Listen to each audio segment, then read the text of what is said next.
Hi, it's Dr. John Herman Baker. I'm a chiropractic doctor in Longview, Texas, and today I want to talk about two things that have to do with workers' compensation.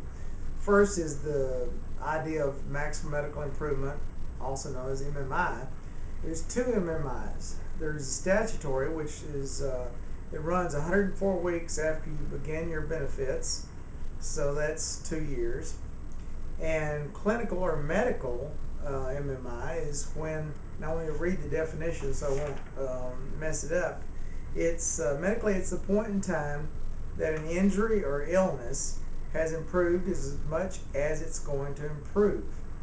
And in Texas, MMI is the earlier of the two. So if you hit the statutory first, that's your MMI date. If you hit the clinical or medical first, then that's your MMI date. And when you get hurt on the job, you don't always just hurt one area. Sometimes you hurt multiple areas, and so you have multiple compensable injuries, compensable meaning flowing from or caused by the accident.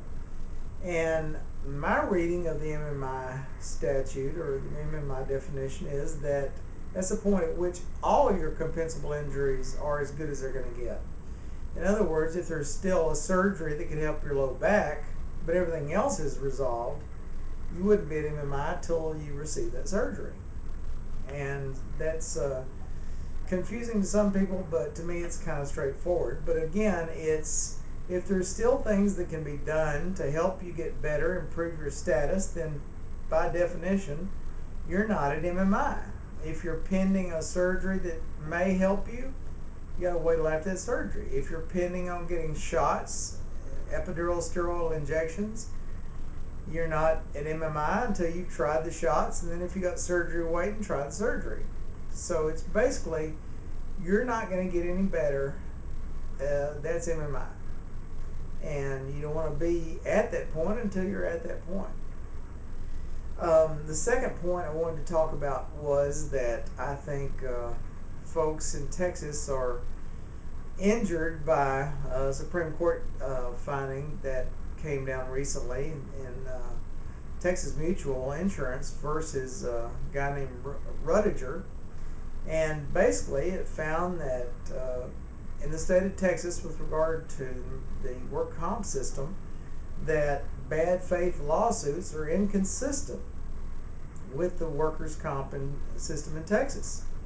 They did find that you can still have a cause of action if there's been actual misinterpretation or misrepresentation, basically, with your policy. So if they intentionally misrepresented things, then you probably still have a cause of action. But in Texas, there's supposedly a duty for an insurer to treat their insured with good faith and fair dealing, to treat them like they do other insured that are similarly situated, not to lie to them, and not to handle their claim in such a way as to hold it up unnecessarily or to throw obstacles in their way that they don't throw in somebody else's way.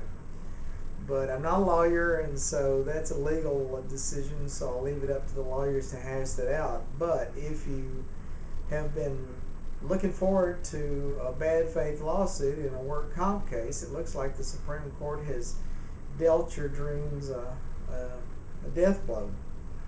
And that's bad in my opinion, but what do I know, right? So today we went over the MMI. That means you're as good as you're going to get, basically, or it means that 104 weeks since your initial case began and you started your benefits has elapsed, whichever one's the first one that happened. And then secondly, in Texas, Supreme Court says no more bad faith claims with regard to work comp. So there you have it. Have a good day.